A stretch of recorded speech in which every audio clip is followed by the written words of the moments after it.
Bismillahirrahmanirrahim. Dear participants, today we discuss on this topic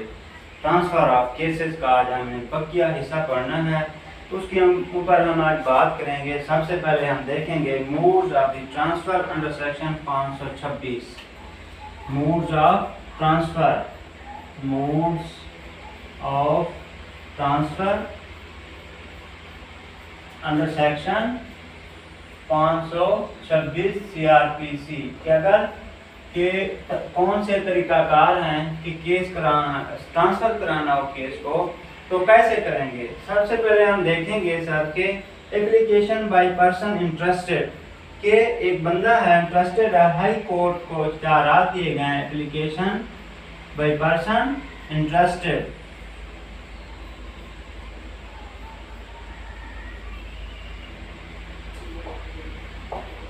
उसको इख्तियार दिया गया है कि क्या वो केस ट्रांसफर करा सकता है कि हाई कोर्ट में transfer of case on the application of person interested, turn person interested wide enough to include any person making FIR, witnesses, provincial government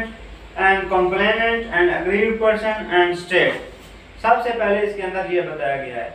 आगे उसके अंदर बताया गया कि एप्लीकेशन सपोर्टेड बाय एफिडेविट कि एप्लीकेशन जो है वो एफिडेविट पर मुश्तमिल होनी चाहिए। एफिडेविट पर जब एफिडेविट लगा हुआ होगा तो क्या होगी, एप्लीकेशन ग्राउंडेबल होगी। Average application for transfer shall be supported by affidavit और अफर्मेशन, या बयान हल्फी हो या एफिडेविट हो, कोई एक चीज होगी तब आपकी एप्लीकेशन ली जाएगी।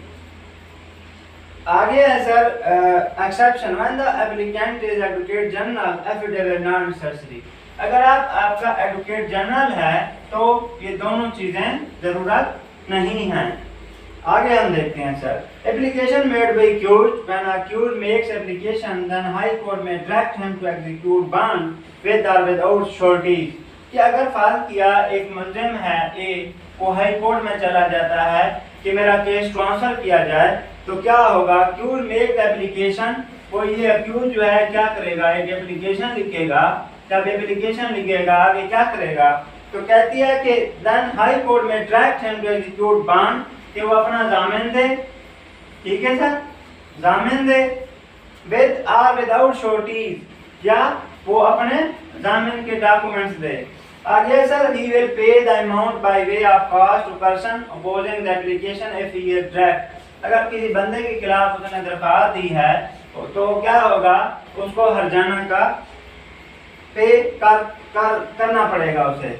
आगे फाइल और वेक्सिशियस एप्लीकेशन, अगर ये बंदा जाकर जो है ना, कोई भी बंदा फाल और गलत कोई भी ऐसी एप्लीकेशन दे जाता है तो क्या होगा उसका प्रोसेस, आप कहेंगे sir when high court is of opinion that the application is false और vexatious it may order the applicant to pay sum not exceeding 500 to person opposing the application by way of compensation कि अगर जिस बंदे के खिलाफ इसने दरखास्त दिया है अगर वो गलत साबित होगी तो कम से कम उसे 500 रुपए क्या होगा, जुर्माना पे करना पड़ेगा। समझ आ गई बात। आगे हम देखते हैं sir application by lower court, फर्ज किया आपने लोअर कोर्ट में एप्लीकेशन दी है तो फिर क्या होगा लोअर कोर्ट के अंदर, तो लोअर कोर्ट के अंदर अगर आपने एप्लीकेशन दिया है तो सो मोटो हाई कोर्ट में transfer the criminal case if lower court apply to it, तो ट्रांसफर हो जाएगा। आगे सो मोटो ऑर्डर, सो मोटो ऑर्डर के अंदर क्या होता है, SMO के अंदर कि court is to empower the transfer on the own initiative कि खुद जो है ना उसको इख्तियार दिया गया है कि वो कर सकती है। आगे sir grounds for the transfer of cases under section 526 के तहत जो है ना केस कैसे ट्रांसफर होगा ये बता दिया गया है कि कैसे unusual difficulty in question of law कि अगर किसी कानून के अंदर मुश्किल हो रही है तो वो केस ट्रांसफर किया जा सकता है। Possibility of the rising the usual difficult question of law good ground for transfer कि कानून के अंदर कोई पेचीदगी है, कानूनी तौर पर जो है ना कोई मसला आ रहा है तो वो अपना केस ट्रांसफर करवा सकता है। आगे है sir general grievance to parties और witnesses,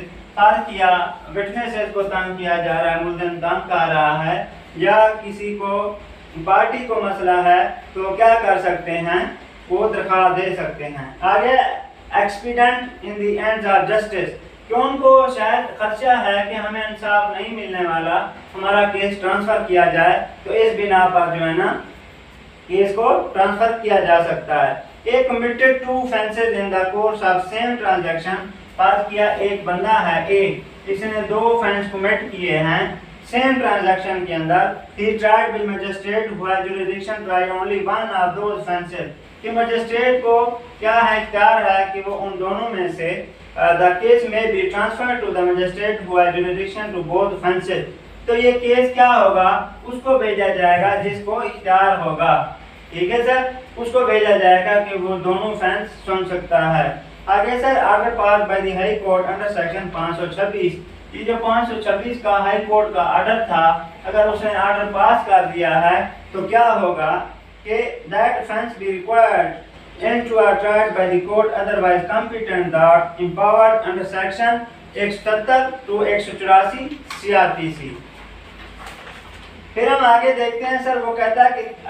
if any case appeal is be transferred from the subordinate court, बात किया ये हाई कोर्ट थी, अगर सबऑर्डिनेट कोर्ट ट्रांसफर कर देती है केस को हाई कोर्ट के पास कि मुझे इख्तियार नहीं है आप इस केस को सुने, तो क्या होगा, court criminal court of the equal superior jurisdiction, तो जो इख्तियार दिए गए हैं उसको सुपीरियर थे। Case are appeal to transfer to itself that accused person sent to trial itself to court of session. High court समझती है कि मैंने इसको अगर चलाना है तो वक्त ज़ाहिर होगा, इसको मैं ट्रायल कोर्ट में सेशन कोर्ट में भेज देती हूँ, जो मुनासिब समझेगी सेशन कोर्ट को उसको भेज दिया जाएगा लोअर कोर्ट के अंदर। आगे सर एक्सेशन अंडर सेक्शन 526 की इस्तिस्ना है कि वेयर प्रेसिडेंट और गवर्नर, अगर कोई सदर या गवर्नर है उसको एक्सेप्शन दी गई है क्या, कि as the may be specified in particular court for trial judge or public servant under section 197 CRPC 197 CRPC के तहत क्या है, क्या बताया गया है कि then the high court cannot transfer the case under section 526 CRPC, वो हाई कोर्ट जो है वो